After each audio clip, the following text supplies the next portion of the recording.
Hello everyone, welcome back. कैसे हैं आप लोग? आशा करते हैं आप लोग बहुत अच्छे होंगे।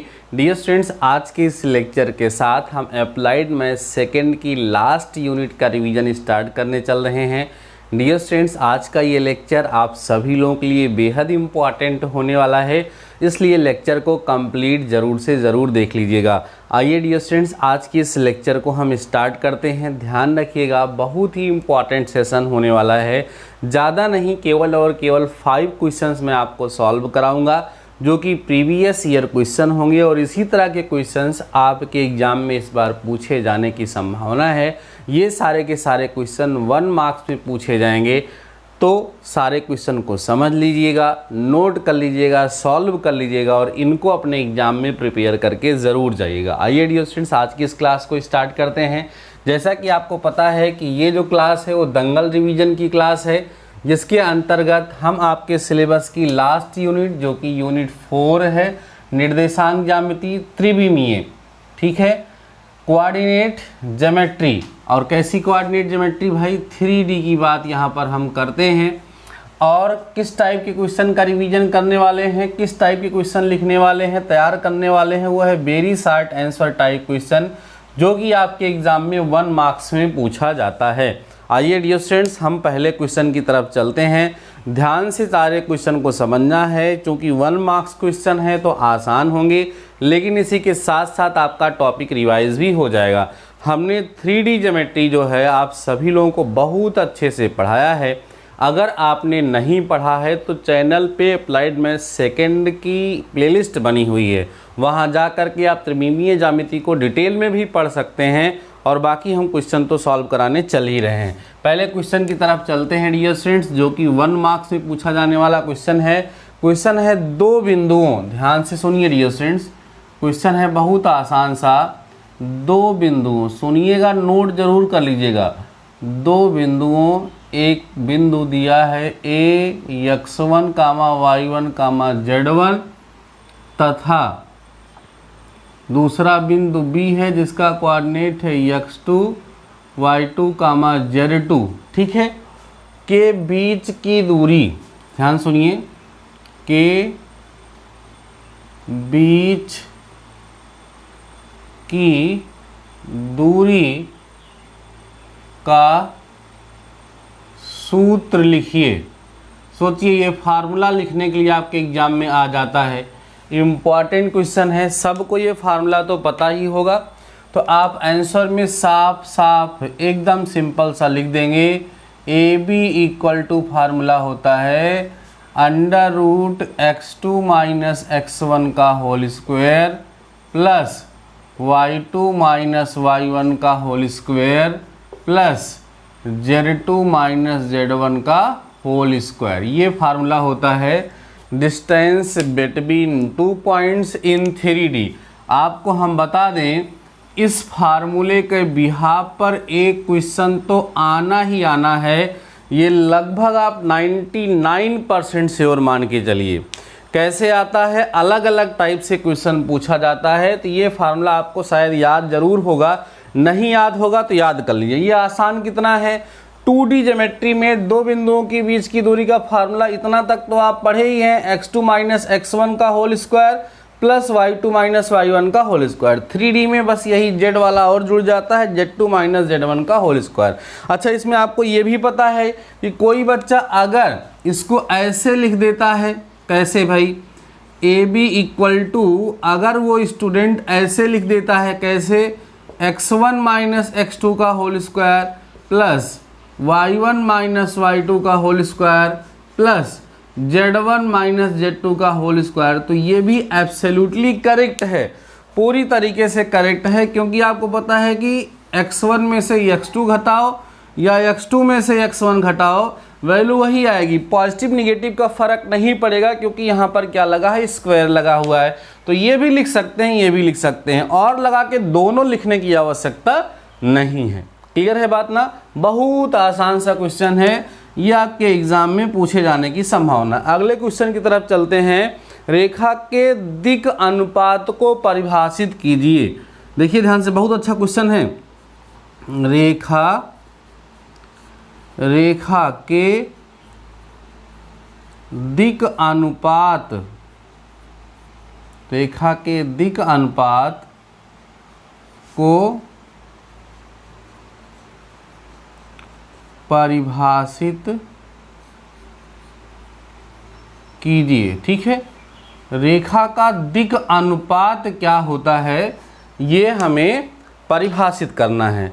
आपको हम बताएं कि ये question board of technical education Uttar Pradesh की तरफ से 2017 में पूछा जा चुका है, सो इम्पॉर्टेंट है।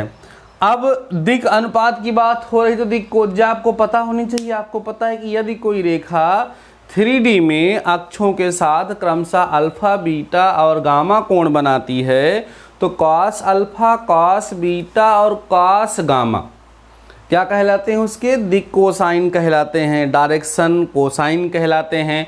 और तीन ऐसी राशियां जो इन्हीं के समानुपाती हों, इन्हीं की प्रोपोर्शनल हों, उन्हीं को हम इनका दिक अनुपात कहते हैं। तो आप ये कह सकते हैं, यहाँ पर कैसे लिखेंगे? यहाँ यदि, सुनो भैया, यदि L, M, N, N क्या है? किसी रेखा, ध्यान सुनिए, किसी रेखा के दिक कोसाइन है, ध्यान सुनिए, दिक कोसाइन है तो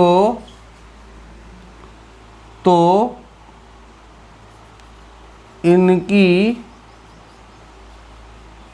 या इनके दिक अनुपात को क्रमशः A, B, C से, ध्यान सुनते चलिए, A, B, C से प्रदर्शित करते हैं, जहां A/L equal to B/M equal to C/N equal to R लिखो या लैम्डा लिखो या कांस्टेंट लिख दो। मतलब अनुपात A का L से अनुपात, B का M से अनुपात, C का N से अनुपात अगर समान है तो ABC को इसका डायरेक्शन रेशियो दिक अनुपात कहा जाएगा। इसको कई लोग ऐसे भी लिख देते हैं, कैसे? L/A equal to M/B equal to N/C equal to K, ऐसे भी लिख सकते हैं। तो ध्यान रखिएगा कि जो दिक कोसाइन होते हैं, ठीक है, डायरेक्शन कोसाइन जो होते हैं, उसी के समानुपाती तीन राशियां होती हैं, उन्हीं को हम क्या बोलते हैं? डायरेक्शन रेशियोज बोलते हैं, जिनको हम जनरली AB से रिप्रेजेंट करते हैं, प्रदर्शित करते हैं। क्लियर हो गया? दोनों क्वेश्चन आपको समझ में आ गया होगा। इसको आपको लिख लेना है। इसमें केवल और केवल डेफिनीशन की बात करी गई है, दूसरे वाले में, पहले वाले में आपसे एक फार्मूला पूछा गया है। ठीक है, मैं इसको इरेज करता हूँ और चलते हैं हम अपने नेक्स्ट टॉपिक की तरफ, मतलब नेक्स्ट क्वेश्चन की तरफ। इसको आप लोग नोट कर लिए होंगे। अब हम क्वेश्चन नंबर 3 की तरफ चलते हैं। जितने भी क्वेश्चन यहाँ पर मैं आपको सॉल्व कराऊंगा, ठीक है, वो सारे के सारे क्वेश्चन इंपॉर्टेंट होंगे। और ये कैसे क्वेश्चन है? वेरी शॉर्ट आंसर क्वेश्चन है। 1 नंबर वाले जो प्रश्न होते हैं उनको सही करना काफ़ी ज़्यादा आसान होता है, इसीलिए इनको आप ज़रूर तैयार करिएगा। ठीक है, इन पर फोकस ज़रूर करिएगा। चलिए देखिए, लिखा गया है, दो बिंदुओं को मिलाने वाली रेखा का दिक अनुपात ज्ञात कीजिए।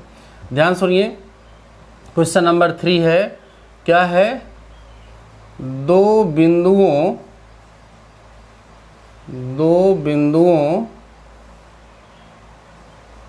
को मिलाने वाली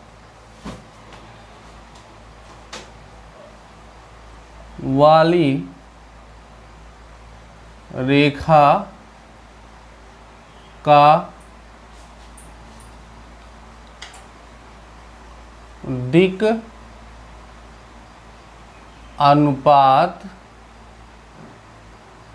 दिक अनुपात लिखिए। ध्यान से भैया, क्वेश्चन को छोड़िएगा नहीं।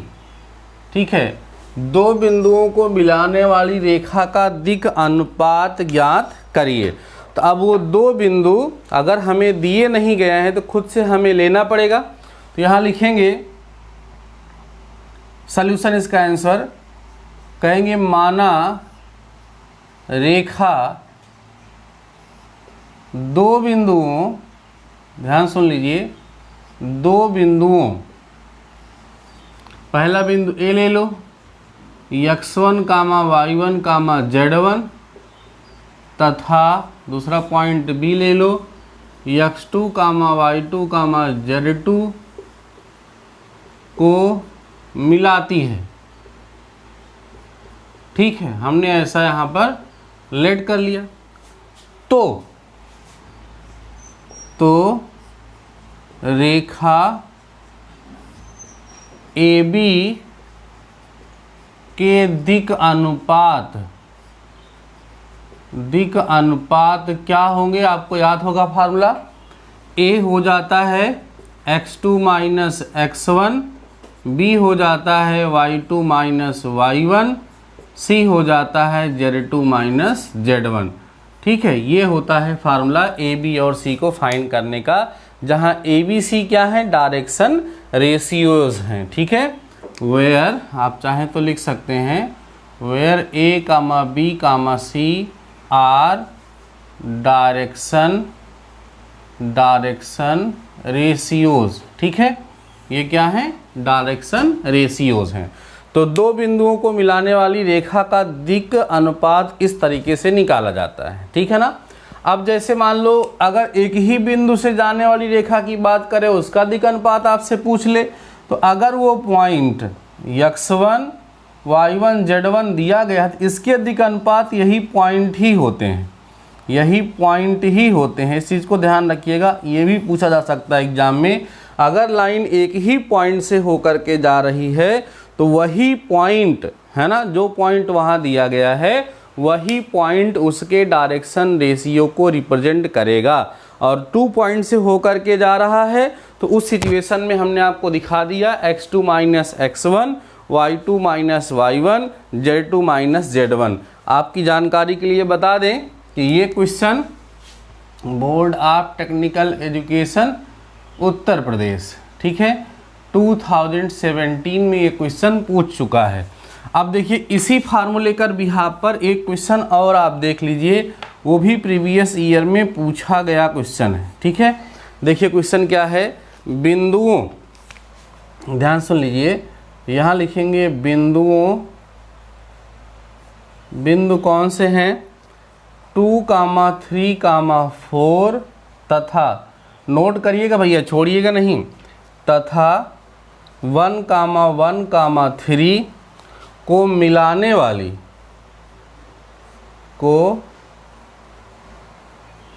मिलाने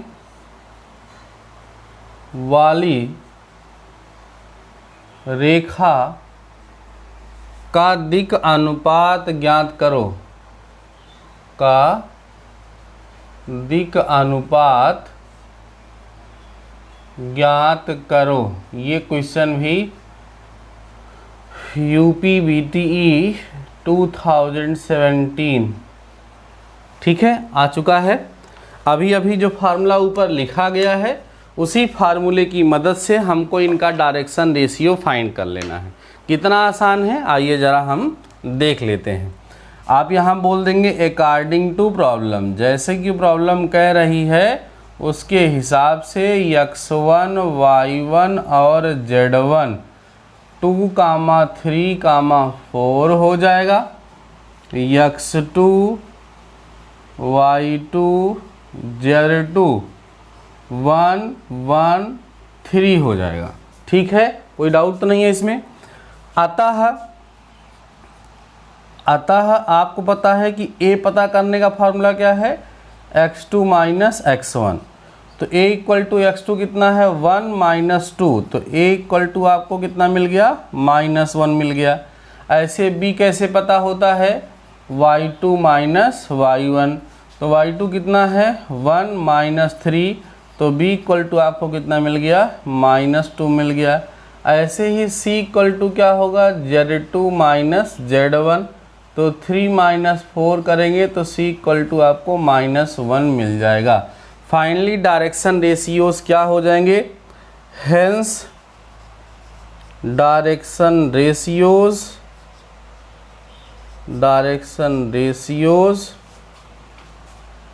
are -1, -2 and -1। A B C की जो वैल्यू होती है वही क्या होती है भैया, डायरेक्शन रेशियोज हो जाएंगे, -1, -2 और -1। ठीक है, समझ में आ गया होगा। इस क्वेश्चन को भी आप लोग नोट कर लीजिए। मैंने शुरुआत में ही बताया कि आज का ये जो सेशन है ना, ये आपको आसान लगेगा, क्योंकि इसमें हम आसान सिंपल क्वेश्चन ही सॉल्व कर रहे हैं। लेकिन ये सारे क्वेश्चन प्रीवियस ईयर में पूछे गए क्वेश्चन हैं, सो इनको तैयार जरूर कर लीजिएगा डियर स्टूडेंट्स, इनको स्किप मत करिएगा। 1 मार्क्स में ऐसे ही क्वेश्चन आपके एग्जाम में पूछे जाएंगे। ठीक है, चलिए इसको हम इरेज कर देते हैं और अपने अगले क्वेश्चन की तरफ हम बढ़ते हैं।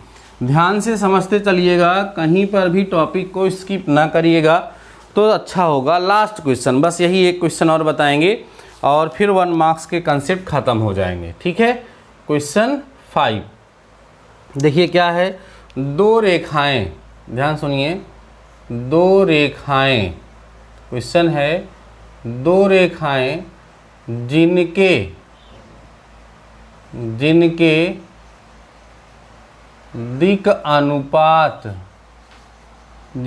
दिक अनुपात क्रमशः क्या A1, B1, C1 तथा A2, B2, C2 हैं,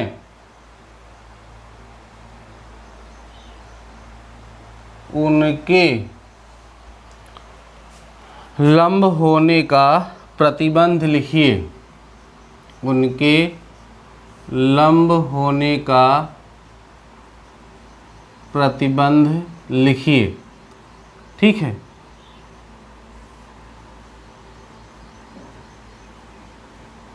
ये क्वेश्चन भी पूछा जा चुका है। ठीक है, तो इम्पॉर्टेंट है ही, ज़रा इसको भी हम लोग देख लेते हैं। ठीक है, देखिए, तो लंब होने का प्रतिबंध आंसर में डायरेक्ट हमें लिख लेना है। क्या होता है, क्या लिख लेंगे, लंब होने का प्रतिबंध, है ना। लंब होने का प्रतिबंध क्या होता है, A1 A2 plus B1 B2 plus C1 C2 equal to 0। यही क्या होता है, लंब होने का प्रतिबंध होता है। अब इसी में एक क्वेश्चन और है भैया, क्वेश्चन नंबर 6, यही सेम, 2 रेखाओं जिनके दिक अनुपात इनका ए है, इनके समांतर होने का प्रतिबंध पूछ रहा है। क्या पूछ रहा है, समांतर होने का प्रतिबंध। अगर ये 2 रेखाएं समांतर होंगी अर्थात पैरेलल होंगी, तब प्रतिबंध क्या होता है, आपको याद होगा, A1 अपान A2 इक्वल B1 अपान B2 इक्वल C1 अपान C2। ये समांतर होने का प्रतिबंध है और ये लंब होने का प्रतिबंध है। हमने आपको पढ़ाया भी है, शायद आप लोगों ने लेक्चर को ज़रूर अटेंड किया होगा। ठीक है, तो इस तरीके से आप लोगों को वो चीज़ें समझ में आई होंगी, कोई दिक्कत इसमें नहीं है। तो अभी हम केवल इस लेक्चर में आपको 1 मार्क्स क्वेश्चन, 1 मार्क्स में आने वाले क्वेश्चन ही सॉल्व कराना चाह रहे थे, सो हमने उसको आपको सॉल्व करा दिया। अभी हम नेक्स्ट लेक्चर से थोड़ा 2 मार्क्स के क्वेश्चन पे डिस्कस करेंगे और उसके बाद फिर 5 मार्क्स के जो क्वेश्चन आते हैं उन पर हम लोग चर्चा करेंगे। इस चैप्टर से बड़े नंबर में भी क्वेश्चन आता है, छोटे नंबर में भी क्वेश्चन आता है। इसके बाद लगभग संभवतः मान चलिए कि 2 लेक्चर और होगा, एक में हम short answer type question cover करेंगे और इसके बाद वाले लेक्चर में हम long answer type question cover करेंगे। बस ये आपकी यूनिट 4 भी कंप्लीट हो जाएगी, बचेगी यूनिट 1 और यूनिट 2 का दंगल रिवीजन, वो भी मैं आप सभी लोगों को करा दूंगा। आपको पता है कि शाम को 8 बजे आपके अप्लाइड मैथ 2 की क्लास रेगुलर चल रही है, इसमें हम आपको डेफिनिट इंटीग्रेशन पढ़ाना स्टार्ट कर चुके हैं। अगर आपको नहीं जानकारी है तो भैया शाम को 8 बजे क्लास चलती है, उसको ज़रूर से ज़रूर अटेंड करिए। बाकी डियर स्टूडेंट्स, आज के इस लेक्चर में बस इतना ही, छोटा सा लेक्चर था, लेकिन जो 6 क्वेश्चन यहाँ पर मैंने आपको बताया है ये बेहद इंपॉर्टेंट है। 1 मार्क्स में कोई भी क्वेश्चन इसमें पूछा जा सकता है। सो इन क्वेश्चन को अपने एग्जाम में तैयार करके ज़रूर जाइएगा। आशा करता हूँ कि आपने लेक्चर को एंजॉय किया होगा, सारे टॉपिक आपको समझ में आए होंगे। अगर आपके माइंड में किसी प्रकार का कोई डाउट है, कोई क्वेश्चन है, तो आप कमेंट सेक्शन में कमेंट करके पूछ सकते हैं। बाकी डियर स्टूडेंट्स, आज के इस लेक्चर में बस इतना ही। मिलते हैं नेक्स्ट लेक्चर के साथ, नेक्स्ट टॉपिक के साथ। तब तक के लिए शानदार रहिए और पढ़ते रहिए।